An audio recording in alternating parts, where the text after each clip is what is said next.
নমস্কার। আজ বলবো সহজ পর্বতাসনের কথা। প্রথমে পদ্মাসনে বসতে হবে। তারপর ধীরে ধীরে দুই হাত শরীরের পাশ দিয়ে প্রসারিত করে মাথার উপরে তুলে দুই হাতের তালু জোড়া করে প্রণামের ভঙ্গিতে অবস্থান করব। দুই বাহু কানের সাথে স্পর্শ করবে, দৃষ্টি সামনের দিকে সোজা থাকবে।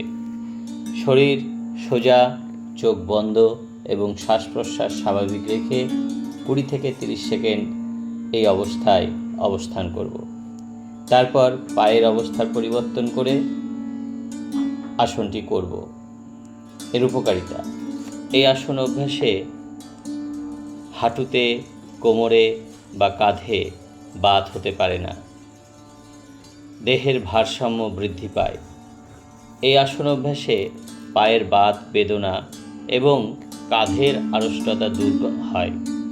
ফুসফুসের কার্যক্ষমতা বৃদ্ধি পায়, ফলে বুকের সমস্যা দূর হয়।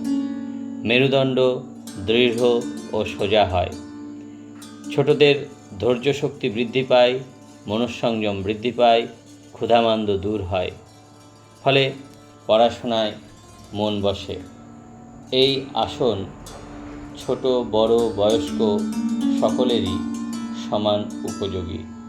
সুতরাং কোনো রকম বয়সের কথা না ভেবে এই আসন করা যায়। সুতরাং সকলে এই আসন অভ্যাস করুন। সুস্থ থাকুন, ভালো থাকুন। নমস্কার।